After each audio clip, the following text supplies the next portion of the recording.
दिल तो बच्चा है जी, ये कहावत आपने जरूर सुनी होगी, लेकिन इस कहावत को असल में किसी ने फॉलो किया है तो वो है बीजेपी के वरिष्ठ नेता दिलीप घोष। 61 साल की उम्र में बीजेपी नेता कुछ ऐसा करने जा रहे हैं जिसे सुनकर आप भी हैरान रह जाएंगे। जी हाँ, दिलीप ने सिर्फ राजनीति में ना विरोधियों को चौंकाया बल्कि अब निजी जिंदगी में भी सबको हैरान कर दिया है। लेकिन सवाल यह है कि बीजेपी नेता ऐसा क्या करने वाले हैं, तो चलिए जानते हैं विस्तार से।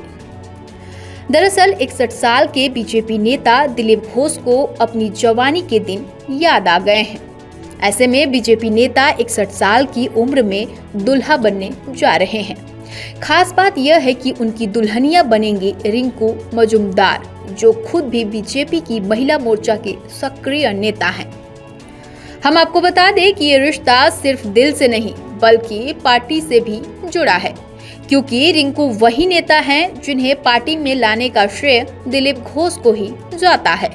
और अब वही रिश्ता बदलने जा रहा है पार्टी अफेयर से लाइफ टाइम कनेक्शन में। ये शादी इसलिए भी खास है क्योंकि 61 वर्षीय दिलीप घोष अब तक अविवाहित हैं। रिपोर्ट्स की माने तो रिंकू ने ही पहले शादी का प्रस्ताव दिया था, और वो भी उस वक्त जब दिलीप घोष पिछली लोकसभा चुनाव में हार से गुजर रहे थे। रिपोर्ट्स के मुताबिक रिंकू तलाकशुदा हैं और एक बेटे की मां है।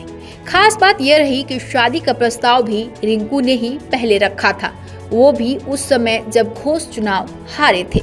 यानी राजनीति से बाहर होने के बाद दिल को मिल गया एक नया टिकट शादी का। बताया जा रहा है कि इस रिश्ते में सबसे अहम भूमिका निभाई है दिलीप घोष की मां पुष्पलता घोष ने।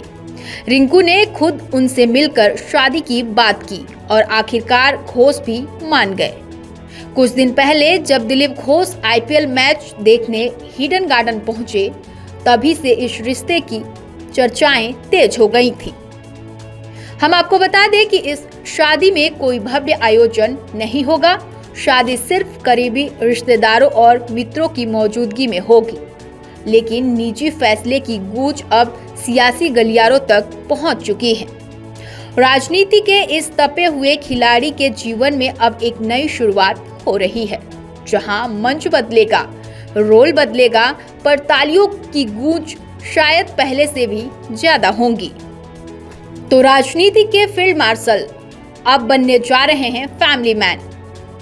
दिलीप घोष की इस नई शुरुआत के लिए नवभारत लाइव की तरफ से ढेरों शुभकामनाएं। देखना दिलचस्प होगा कि निजी जीवन का यह नया अध्याय उनकी पॉलिटिक्स को कैसे प्रभावित करता है। धन्यवाद।